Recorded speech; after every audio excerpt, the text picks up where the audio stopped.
Hi guys, my name is RK Ranjan and you are watching a StudyMate English Adda. In today's video, we will learn 1 dozen prepositional phrase. Okay?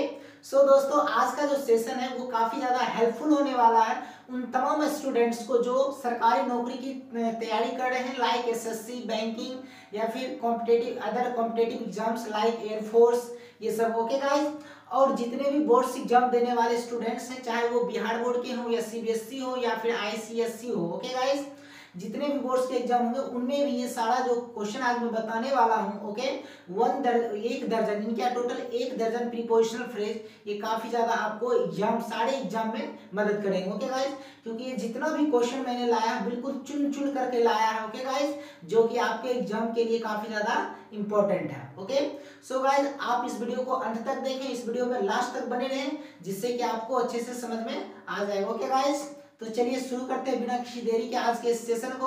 So let's get started.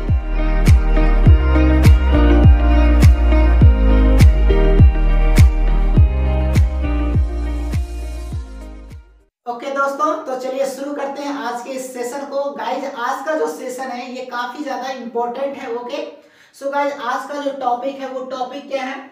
1 दर्जन prepositional phrases. Okay guys, ये जो prepositional phrases होता क्या है guys, तो चलिए इसको पहले अच्छे से समझ लेते हैं। Okay guys, so guys prepositional phrase कहते हैं हम किसको, इसके बारे में पहले बता देते हैं। ओके गाइज, तो हम लोग कह सकते हैं कि कुछ ऐसे वर्ब्स होते हैं जो अपने बाद कुछ प्रीपोजिशन को लाते हैं। ओके, यानी कुछ फिक्स प्रीपोजिशन को लाते हैं, उसी को कहते हैं प्रीपोजिशनल फ्रेजेस। क्लियर है गाइज? यानी वैसा वर्ब जो अपने साथ कुछ फिक्स प्रीपोजिशन को लाते हैं उसको कहते हैं प्रीपोजिशनल फ्रेजेस। क्लियर है?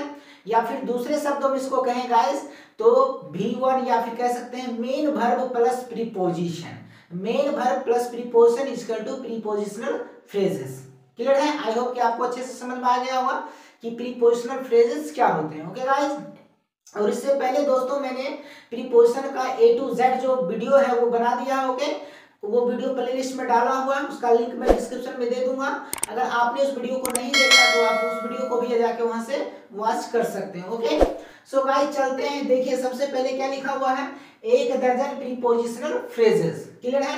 सो गाइस ये जो प्रीपोजिशनल फ्रेज है ये वैसे कुछ वर्ड्स हैं जो कि अपने साथ फिक्स प्रीपोजिशन को लाते हैं। और ये जो प्रीपोजिशन है आपके एग्जाम जो होने वाले हैं एसएससी हो या बैंकिंग हो या फिर जितने भी स्कूल बोर्ड्स एग्जाम हो चाहे सीबीएसई हो, बीएसईबी हो या आईसीएसई बोर्ड हो, उन सारे में ये क्वेश्चन जो है बहुत ही काम करेगा। ओके गाइस, क्योंकि उस सारे जो एग्जाम होते हैं उनमें क्या होता है प्रीपोजिशनल फ्रेज का क्वेश्चन जरूर है कि कोई ना कोई डाला हुआ रहता है। और उन्हीं में से चुनिंदा क्वेश्चन को मैं लाया हूँ पूरे 1 दर्जन। ओके गाइस, टोटल कितना?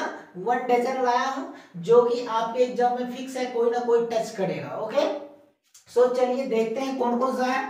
तो गाइस सबसे पहला जो वर्ड है वो है सर्च फॉर। क्या है? Search for. सर्च फॉर का मतलब होता है गाइस तलाशना। सर्च में तलाशना, फॉर मतलब के लिए। दोनों का मीनिंग अगर अलग अलग निकालेंगे तो वो अलग अलग निकलेगा, लेकिन दोनों को मिला करके बोलेंगे सर्च फॉर, जिसका मतलब होगा तलाशना। और ये जो सर्च फॉर टोटल वर्ड हो गया, ये दोनों मिला करके वर्ड कहलाता है प्रीपोजिशनल फ्रेज। क्लियर है? सो सर्च फॉर का मतलब तलाशना। इसका एक एग्जांपल लेते हैं। तो इसमें जो एग्जांपल है जैसे मैं अपना मोबाइल तलाश रहा हूं, मैं अपना मोबाइल तलाश रहा हूं। सो इसका होगा I am searching for my mobile. I am searching for my mobile. Okay, चलिए अब नेक्स्ट देखते हैं। तो 2 नंबर है क्वेश्चन गाइस, 2 नंबर है लाफ एट। क्या है? Laugh at. लाफ एट का मतलब होता है हंसना। लाफ एट का मतलब हंसना, और लाफ हमेशा अपने साथ प्रीपोजिशन एट लाता है और दोनों मिलकर के प्रीपोजिशनल फ्रेज बन जाता है। सो जैसे एग्जांपल है कपिल शर्मा मुझ पर हंस रहा था। क्या है गाइस? कपिल शर्मा मुझ पर हंस रहा था। सो इसका होगा Kapil Sharma was laughing at me. Kapil Sharma was laughing at me. यानी लाफिंग एट क्या हो गया यहाँ पे? लाफिंग एट इसलिए हुआ गाइस क्योंकि रहा था, रही थी, रहे थे, तो ये पास्ट का कॉन्टिन्यूअस हुआ। पास्ट का कॉन्टिन्यूअस में जो वर्ब का फॉर्म होता है वो बिफोर होता है, यानी वर्ब 1 में आईएनजी लगा हुआ रहता है। ओके, सो लाफ में आईएनजी लगा दिए, क्या हो गया? लाफिंग। अगला देखते हैं 3rd नंबर क्वेश्चन। तो 3rd नंबर है angry with. Guys angry with का मतलब होता है नाराज होना, गुस्सा होना या क्रोधित होना। ओके, जैसे एग्जांपल क्या है? मैं तुमसे नाराज हूं, मैं तुमसे नाराज हूं। सो गाइस इसका इंग्लिश होगा I am angry with you, I am angry with you. यहाँ पे देखिए गाइस एंग्री विद यानी एंग्री के साथ हमेशा प्रीपोजिशन विद आता है। ओके चलिए नेक्स्ट देखते हैं। तो नेक्स्ट है एग्री विथ। एग्री विथ का मतलब होता है सहमत होना। गाइस क्या होता है कि एंग्री और एग्री दो ऐसे वर्ड है जो अपने साथ क्या होगा प्रीपोजिशन विद लाता है। क्लियर है? एंग्री और एग्री दोनों अपने साथ प्रीपोजिशन विद का प्रयोग करता है। क्लियर है? सो देखिए गाइस एग्जांपल क्या है, एग्री विद का मतलब होगा सहमत होना। जैसे एग्जांपल मैं तुमसे सहमत हूं, मैं तुमसे सहमत हूं, तो क्या हो जाएगा I agree with you, I agree with you. Okay next देखते हैं 5 नंबर क्वेश्चन। तो 5 नंबर क्वेश्चन है गाइस बिलीव इन। क्या है? बिलीव इन का मतलब होता है भरोसा करना, विश्वास करना। सो गाइस जैसे एग्जांपल है मुझे तुम पर भरोसा है, तो इसका इंग्लिश होगा आई बिलीव इन यू। अब देखिए गाइस यहाँ पे क्या है, मुझे तुम पर भरोसा है, बहुत सारे स्टूडेंट कहेंगे I believe on you. Okay लेकिन ऑन नहीं होगा गाइस, क्या होगा बिलीव, बिलीव के साथ प्रीपोजिशन इन आएगा। सो क्या होगा मुझे तुम पर भरोसा है, आई बिलीव इन यू।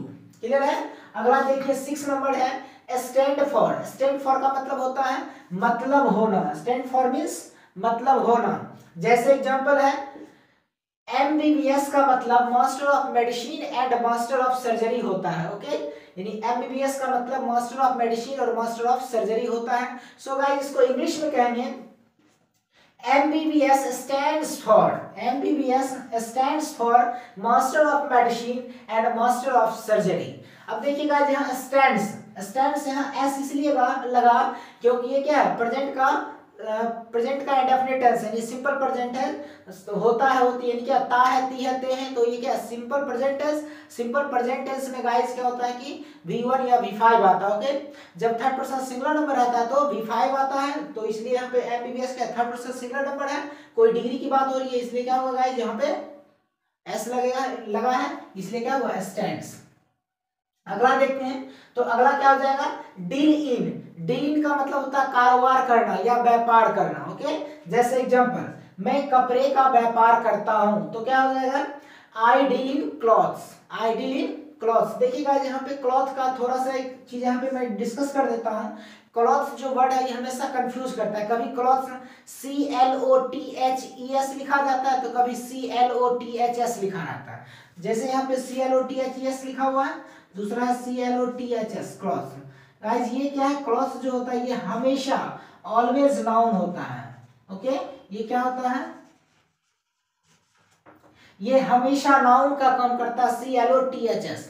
लेकिन ये जो CLOTHES है ये कभी नाउन तो कभी वर्ब बन जाता है, ये वर्ब या तो कभी नाउन का काम करता है। ओके और दोनों का मतलब क्या होगा गाइस, तो CLOTHS है क्लॉथ का मतलब होता है जो कपड़े बनाए जाते हैं जिस मटेरियल से जिस पदार्थ से उसको कहते हैं क्लॉथ। जैसे नायलॉन का टुकड़ा या धागा वो जो गाइस होता है उससे कपड़े बनते हैं, तो जिस चीज से बनते हैं उसको बोलते हैं क्लॉथ। ओके और जो चीज बन करके रेडी हो गया जैसे शर्ट पैंट टी शर्ट तब उसको बोलते हैं क्लॉथ यानी CLOTHES। क्लियर है? आई होप कि आपको समझ में आ गया क्लॉथ क्या है। तो क्लॉथ होता है जिससे बनता है उसको बोलते हैं क्लॉथ, और जिससे कपड़ा बन गया जो बन गया जैसे मार्केट में आ गया शर्ट वगैरह तब उसको बोलते हैं CLOTHES क्लॉथ। और एक होता है क्लॉथिंग CLOTHING क्लॉथिंग का मतलब होता है कपड़े की दुकान। अगला देखते हैं गाइस तो अफ्रेड ऑफ का मतलब होता है डरना या भयभीत होना। ओके जैसे एग्जांपल विजय माल्या दिल्ली पुलिस से डरता है, विजय माल्या दिल्ली पुलिस से डरता है। सो गाइस इसका क्या होगा Vijay Mallya afraids of Delhi police, Vijay Mallya afraids of Delhi police. Okay so guys यहाँ पे देखिए अफ्रेड्स में एस लगा इसलिए क्योंकि डरता है, निता है ती है ते नहीं, सिंपल का प्रेजेंट में थर्ड पर्सन सिंगुलर के साथ वर्ब में एस या ईएस लगता है। सो यहाँ पे Vijay Mallya third person singular number था इसलिए वर्ब में एस लग गया यानी V5 हो गया। क्लियर है? अगला देखते हैं गाइस 9 नंबर क्या है ड्रीम अबाउट का मतलब होता है सपना देखना। ड्रीम अबाउट का मतलब सपना देखना। जैसे मैं नोरा फतेही का सपना देख रहा था, मैं नोरा फतेही का सपना देख रहा था। सो गाइस इसको इंग्लिश में कहेंगे I was dreaming about Nora Fatehi, I was dreaming about Nora Fatehi. Clear है? सो गाइस यहाँ पे ड्रीमिंग अबाउट इसलिए हुआ क्योंकि यहाँ पे रहता रही थी नहीं, पास्ट का कॉन्टिन्यूअस है तो पास्ट का कॉन्टिन्यूअस में भर में आईएनजी लगता है। 10 नंबर की बात करें तो 10 नंबर है guys keep on. Keep on का मतलब होता है ता रहता है, ती रहती है। ओके, सो जैसे मैं सोचता रहता हूँ, मैं खेलता रहता हूँ, मैं पढ़ता रहता हूँ, मैं नाटक करता रहता हूँ। ओके, मैं फिल्म बनाता रहता हूँ, मैं लिखता रहता हूँ, मैं पेपर पढ़ता रहता हूँ। तो जितना भी सेंटेंस है ये सब में क्या होगा, कीप ऑन का इस्तेमाल होगा। ओके, जैसे मैं सोचता रहता हूँ तो क्या बनेगा, आई कीप ऑन थिंकिंग। मैं पबजी खेलते रहता हूँ, I keep on play PUBG. Okay, next देखिए 11 नंबर है अराइव एट। अराइव एट का मतलब होता है पहुंचना, और अराइव के साथ हमेशा प्रीपोजिशन एट आता है। क्यों, क्योंकि ये जितना भी वर्ड मैं बता रहा हूँ टोटल 1 दर्जन, ये सब क्या फिक्स प्रीपोजिशन है, इसके साथ फिक्स है, क्या पक्का है, डेफिनेट है कि प्रीपोजिशन लगेगा ही लगेगा जो मैंने यहाँ पे बताया है।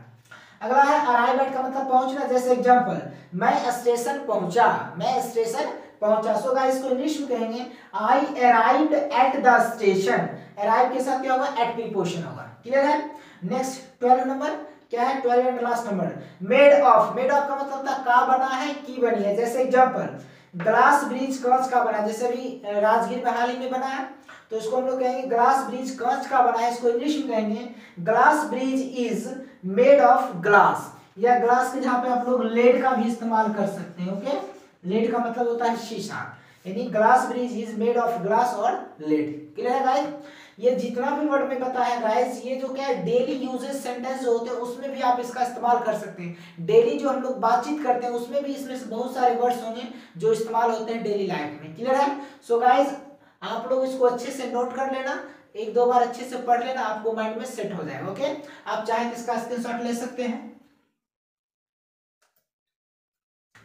ओके गाइस, आई होप कि आपको आज का जो लेसन है काफी ज्यादा खास लगा होगा। ओके गाइस, अगर आज आपको ये लेसन अच्छा लगा हो तो आप प्लीज मेरे चैनल को सब्सक्राइब करें। ओके गाइस, सो मिलते हैं नेक्स्ट वीडियो में, तब तक के लिए take care and bye bye.